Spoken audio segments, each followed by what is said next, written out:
अगर कुछ पुलिस वालों को छोड़ दिया जाए तो यकीन मानिए शहर में जितने भी पुलिस वाले हैं वो सभी खुद किसी गुंडे से कम नहीं। अक्सर ऐसा देखा जाता है और सुनने को मिलता है कि एक पुलिस वाला कैसे किसी गुंडे की तरह किसी आदमी के साथ पेश आता है। कभी किसी को लात मारता हुआ पुलिस तो कभी किसी को थप्पड़ मारता हुआ पुलिस, और कभी कभी वो पुलिस वाले किसी को इतना मारते हैं कि उसकी मौत तक हो जाती है। ऐसे में सवाल उठना लाजमी है कि एक पुलिस वाला जब किसी आम इंसान को टॉर्चर करे, एक पुलिस वाला जब किसी आम इंसान के साथ ही जानवरों की तरह व्यवहार करे, एक पुलिस वाला जब किसी आम इंसान की जान लेने पर आमादा हो जाए, तो ऐसी स्थिति में एक आम इंसान को क्या करना चाहिए? ऐसी स्थिति में हमारा संविधान एक आम इंसान को ऐसी कौन कौन सी ताकत देता है? आप में से लगभग हर किसी को जरूर कभी न कभी किसी पुलिस वालों के द्वारा परेशान किया गया होगा, और उस वक्त आपके मन में सवाल जरूर आया होगा कि गुंडा परेशान करे तो उसकी शिकायत तो हम पुलिस में कर सकते हैं, लेकिन जब एक पुलिस वाला खुद किसी गुंडे की तरह बदतमीजी करे तो ऐसी स्थिति में हमें क्या करना चाहिए? और आज के इस वीडियो में हम आपको इन्हीं सारे सवालों के जवाब को बहुत ही डिटेल में बताएंगे कि ऐसी स्थिति में हमारा संविधान एक आम आदमी को क्या करने की राय देता है। आज का ये वीडियो आप सभी के लिए बेहद ही जरूरी है, वीडियो को अंत तक देखना। दोस्तों, ये तो आप सभी जानते हैं कि एक पुलिस वाले का काम क्या होता है। कश्मीर से लेकर कन्याकुमारी तक भारत के छोटे से छोटे गांव में भी पुलिस वाला मौजूद होता है, ताकि वहां पर किसी भी तरीके का अपराध न हो सके। अगर अपराध हो भी जाए तो कोई अपराधी खुले में न घूम सके, और शहर, गांव या राज्य या फिर देश में कानून व्यवस्था कायम रहे। लेकिन अक्सर हम ऐसी खबरें सुनते और देखते रहते हैं जब कानून की रक्षा करने वाला कोई पुलिस खुद कानून की धज्जियां उड़ा देता है। एक आम आदमी जब न्याय की उम्मीद लेकर किसी पुलिस वाले के पास जाता है तो वो पुलिस वाले ही उस आदमी के न्याय की उम्मीद को तार तार कर देता है। तो ऐसी स्थिति में उन पुलिस वालों से निपटने के लिए एक आम आदमी को क्या क्या करना चाहिए? दोस्तों, अगर कभी कोई पुलिस वाला आपके साथ बुरा व्यवहार करता है, बिना किसी ठोस प्रमाण और किसी ठोस कारण के एक पुलिस वाला आपके ऊपर हाथ उठाता है और आपके साथ मारपीट करने लगता है, तो सबसे पहले आप उसके ऊपर धारा 166 के तहत कानूनी कार्रवाई करवा सकते हैं। संविधान की इस धारा की मदद से आप उस पुलिस वाले की शिकायत अपने निर्धारित पुलिस स्टेशन में कर सकते हैं। पर दोस्तों, ये आप तभी कर सकते हैं जब सच में मामला FIR का बन रहा हो। और दोस्तों, यदि कोई पुलिस स्टेशन में आपकी FIR की रिपोर्ट कोई पुलिस वाला दर्ज नहीं कर रहा है तो आप न्यायालय में जाकर इस तरह का लीगल एक्शन ले सकते हैं। और सबसे जरूरी सवाल तो यह है कि जिस वक्त आपको वो पुलिस वाला बिना वजह के पीट रहा हो, बेवजह आपके शरीर को चोट पहुंचा रहा हो, उस वक्त आप तत्काल क्या कर सकते हैं? क्या हमें चुपचाप ही मार खाते रहना चाहिए? क्या हमें पुलिस वाले के ऊपर पलटवार नहीं करना चाहिए? तो दोस्तों, आपको बता दें, आप उस पुलिस वाले के साथ हाथापाई और मारपीट कर भी सकते हैं और नहीं भी। बस आपको कुछ बातों का ध्यान रखना है। मानकर चलिए कोई पुलिस वाला आपके खिलाफ एक अरेस्ट वारंट लेकर आया है और आपको गिरफ्तार कर रहा है।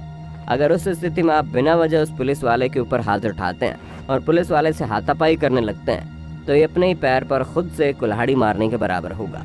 एक गवर्नमेंट ऑफिशियल पर हाथ उठाने के जुर्म में आपके ऊपर कई तरह की धाराएं लग सकती है और दुनिया की कोई भी ताकत आपको इन धाराओं से बचा नहीं सकता। और दोस्तों, दूसरी परिस्थिति ये भी हो सकती है, यदि कोई पुलिस वाला आप पर अपना रौब सिर्फ इसलिए जमा रहा है क्योंकि उसे आपसे पैसे ऐंठने हैं या उसे आपसे कोई पर्सनल दुश्मनी है और आपको काफ़ी डरा धमका रहा है, और उसके बाद वो आपके ऊपर हाथ भी उठाता है और आपके साथ मारपीट भी करने लगता है। तो दोस्तों, आपको बता दें, इस परिस्थिति में यदि आपने उस पुलिस वाले पर हाथ उठा दिया तो उल्टा आप पर ही इंडियन पीनल कोड की धाराओं की तरह केस बन जाएगा और फिर पुलिस वाले की जगह आप पर ही लीगल एक्शन लिया जाएगा। यानी कि आप इस परिस्थिति में कुछ भी नहीं कर सकते हैं। उस वक्त सिर्फ और सिर्फ आपको धैर्य रख उस पुलिस वाले से पिटना पड़ेगा। दोस्तों, यहाँ मेरे कहने का मतलब है, यदि आप किसी पुलिस वाले से पिट रहे हैं तो आप कानूनी तौर पर बिल्कुल सुरक्षित रहेंगे, और यदि आप उस पर वापस पलटवार करते हैं तो फिर आप पर मुसीबत आना बिल्कुल तय है। यही वजह है कि हमारे यहाँ एक कहावत प्रचलित है, कुत्ता पालो, हाथी पालो, घोड़ा पालो, लेकिन पुलिस, डॉक्टर और वकील वालों से दुश्मनी मत पालो। अब आते हैं सबसे मेन पॉइंट पर और सबसे ज़रूरी पॉइंट पर।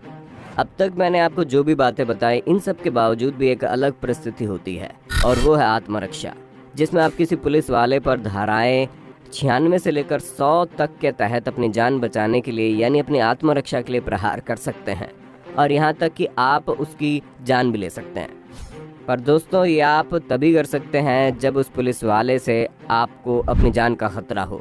मानकर चलिए उस पुलिस वाले ने आपके ऊपर गोली तान दी और हो सकता है अगले ही पल उसकी ट्रिगर दब जाए और आपकी जान चली जाए, या फिर वो किसी और तरीके से आपकी जान लेने की कोशिश कर रहा है, या फिर आपके किसी अंग को खराब कर रहा है।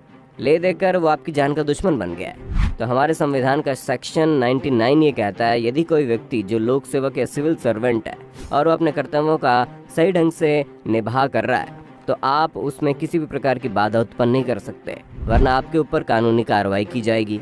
लेकिन अगर वही लोक सेवक आम जनता की जान के लिए खतरा बन जाए और अपने कर्तव्यों का गलत इस्तेमाल कर रहा हो, तो आप अपनी आत्मरक्षा के लिए उसकी जान भी ले सकते हैं। लेकिन दोस्तों इस तरह के केसेस बहुत ही कम सुनने को मिलते हैं। ये एक तरह का बहुत ही रेयर केस है। और दोस्तों एक और बात ध्यान देने वाली है कि पुलिस यदि आपकी शिकायत को दर्ज करने से मना करती है, तो आप इस बात की शिकायत सीनियर ऑफिसर से कर सकते हैं और अपनी बात रख सकते हैं। और यदि फिर भी आपकी कोई सुनवाई नहीं कर रहा है या शिकायत नहीं लिख रहा है, तो आपके पास भारतीय संविधान के सेक्शन 156 के अंतर्गत मेट्रोपॉलिटन मजिस्ट्रेट के पास इस बात की शिकायत करने का अधिकार भी होता है। और दोस्तों पुलिस आपको तब तक पकड़ नहीं सकती जब तक कि उसे संदेह नहीं है कि आप आपराधिक गतिविधि में शामिल हैं। पुलिस आपको सिर्फ आपकी जाति, नस्ल या धर्म के आधार पर गिरफ्तार नहीं कर सकती। यानी दोस्तों कुल मिलाकर बात ये हुई कि जब तक कोई पुलिस वाले का रौब आपकी जान पर न बन जाए, तब तक आप उस पर हाथ नहीं उठा सकते हो और ना ही उससे ज्यादा बहस कर सकते हो।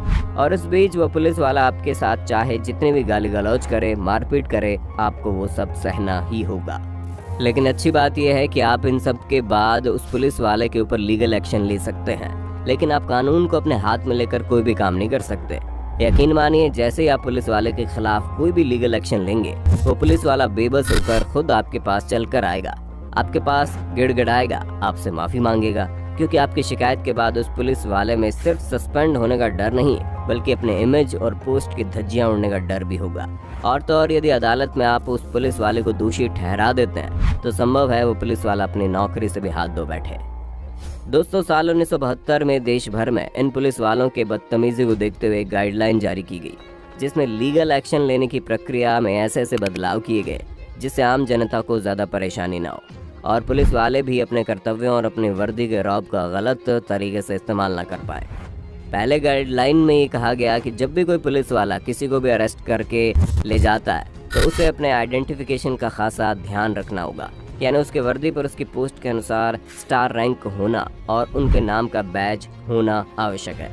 दूसरी गाइडलाइन ये कहती है जब भी कभी एक पुलिस वाला किसी व्यक्ति को अरेस्ट करने जा रहा है, तो उसके पास एक अरेस्ट मेमो होना ही चाहिए और उसके पास उस व्यक्ति का अरेस्ट करने का टाइम, डेट और जगह के साथ साथ एक आई विटनेस का उस मेमो पर हस्ताक्षर और बाकी की सारी जानकारी होनी चाहिए।